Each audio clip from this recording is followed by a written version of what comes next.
Two, three. Embassy NYC Radio would like to welcome the one and only Talia Coles to our show tonight. Thank you for coming, Mrs. Coles. I appreciate you. Thank you so much for having me. That's what's up. No problem. Thank you for stopping by. Okay, so let's get into it. So I know Miss Talia, excuse me. You recently worked on a song called Nikki One featuring Elephant Man, a pop reggae joint. Who would actually you would like to work with and are open to genres? Wow. There's a long list of amazing artists that I would love to work with. One, I'm grateful. I want to, give a shout out to Elephant Man to say thank you for, jumping on the Nikki Wine record and making the record what it is. And there's a lot of artists out there that I really respect on, a high level and that I would, be thrilled to work with, like Madonna. Nice. On a rap, hip hop level, maybe Jay-Z. Right. Kanye West. Would you ever do like a reggaeton type, or maybe even like any other spread across any other genres, maybe like all alternative-ish type stuff? Yeah, actually, I came out of a rock band, so I call my music swag rock because it's got a rock edge with a a little hip hop. Exactly. So you got that top 40. Yeah. That little top 40. So like that. yeah, I mean, like I said, the list could go on and on and on because there's a lot of great artists out there, but those just to name a few. Premier artists off your music company, Couture Music. That you go ahead and you handle along with Mr. Jojo Brim in the house. I just wanted to know, when was your company started, and how did the whole concept before it come along? Well, we started the company together about 4 years ago. It was a working relationship as far as like him and I working on music together on a creative side, and as we started to work together, what we noticed is like, just for a long time, I've always been really good at putting things together, like on a production side, whether it's producing music, producing a fashion shoot, producing on a set of a video, producing on other angles besides music. And when he took heed to that, he was like, yo, you kind of like one of the best partners that I've ever dealt with. And I've been in the business for 15 years, one thing kind of led to another. And as far as Couture Music developed, I was always into fashion and music together. And I felt like there was no female label out there that like represented, there's a bad boy, there's Rockefeller. Yeah. Whereas Couture Music is like represents fashion and music, and it has a feminine, like a feminine, like little twist to it. Yeah. Exactly. And the fact that he was open-minded to it. Like, how did y'all team up together to do that? Well, because I mean, that's a beautiful idea, and that's definitely dope that you have somebody to back it. But you know how that's it is true. sometimes. It really is. Sometimes the girl's like, oh, that's too girly. That's too girly. You're right. So, that's shout out to you, JoJo, for going ahead and, representing. Yeah, you know where the money's at. All right, come on now. It's the ladies that buy the ladies be in the club dancing, and that's what get the dudes to pop the bottles, and then everybody's happy in the establishment. That's what I'm talking about.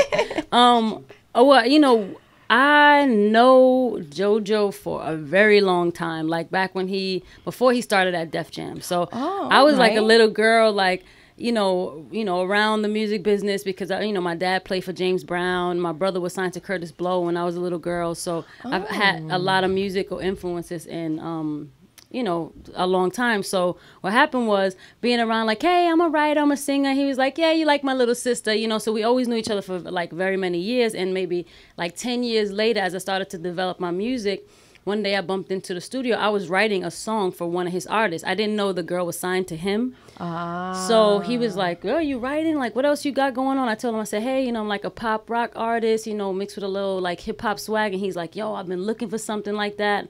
And, I played him the music, and he was like, this you? I was like, yeah, that's me. He said, say what? I said, that's me. He said, well, okay, the music is hot, but can you perform this record? Can you perform this? Yes. So I took my coat off in the office, and I performed right in front of him. How'd you get your nickname, the doll? Who gave it to you? That name is I had this name for like the last 8 years. I've been working with a creative director, Sandra Bembarouk, who's very big in the fashion world. Like, she's a fashion editor of a lot of the fashion magazines. And when I started working with her, and we started to, to develop the style and the imaging and stuff like that. And every time she dressed me, she said, I'm like dressing a doll. Like she dressed models all the time, and she was like, but it's like this doll with this little shape that's like so in perfection. And she always said, you like my little doll. And you know, she created a poster of one of the photo shoots we did, and she said, I got a surprise for you. And she built the poster, and in the middle it said the doll, and it was like, wow. And everywhere it just stuck. What do you think is about your writing actually style that makes it so appealing? I think that my gift from God is to be able to connect one-on-one with, you know, with the actual artist. Like, it's when I get into a room with an artist, it's not about me anymore. It's not about giving somebody my style. I kind of dig into their voice and their liking and what they are into and what, you know, their history speaks to what their music has been and what works for them. Nice. So, like, I can kind of just transform into whoever the artist is I'm writing for. So it's like when they hear the song, they're like, wow, this sounds like me. What type of role did fashion play in your, you know, your childhood and your upbringing? Oh man, I'm from Harlem, so you know that's where the fashion lies, the swagger comes from, you know.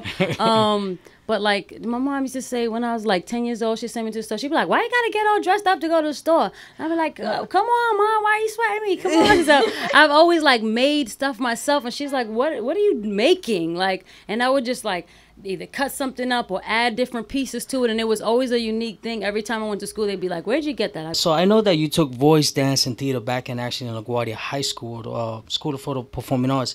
Did you actually go and attend actual Juilliard College after that, or? No, I was definitely an option. Well, the reason I asked you, excuse me, I don't mean to interrupt. The reason I asked you is because the simple fact that you was handling the dancing aspect and, you know, as a musician. You know, yeah, singing as a musician. Definitely. Like, as far as I went to John Jay College, okay, because I felt like I needed something else to fall back on. Have you been interested ever in modeling? Okay, that's a funny story, right? Because when I was 16, I was working on model. You know, you get your portfolio done and everything, and it was like, you need to lose 15 pounds. Wow. And I was like, I'm already mad skinny. I'm gonna disappear, you know? No, like that episode of Family Guy. Kate Moss, she got to turn to the side. You know, and it was like, well, I think it's more of I like to take pictures rather than modeling because I wasn't with losing 15 pounds. Kissum Couture is actually music backwards. If you look, Kissum, CIMUS. So it's just another extension of the music and the fashion. And it's like now, you know, on this side, it's like what I've been, you know, on this particular line, what I'm noticing is like all the pieces are very avant-garde pieces. It's like very structured shoulders, very fit to the body. And it's made for, you know, the cosmopolitan woman who is looking for a creative edge. Ever consider showcasing any of your own pieces in any of your videos? Oh, that's what's coming out. We're actually shooting the Nicki Wine video with Elephant Man in Jamaica next weekend. Nice. All right. And a lot of the pieces that you'll see are definitely handmade pieces, like couture, very couture pieces. Yeah, that's mixed, what I'm talking about. about. You know, we got the Prada, we got the Gucci, we got a little D Square, you know, mixed in with Kissum Couture, and that's how we do it. We are working on the album. Do we have a title? As we speak.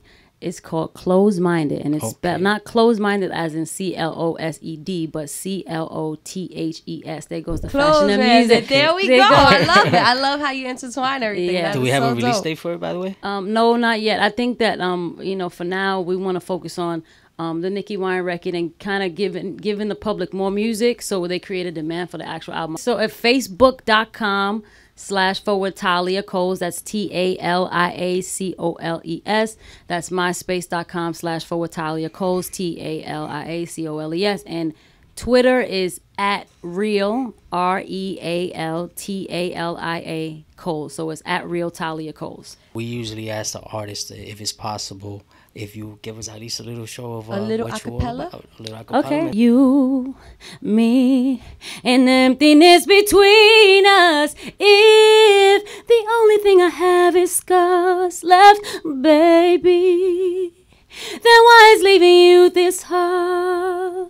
What's left when there ain't no love? What's love when it ain't enough? No, I'm sick of hurting. I try to compromise.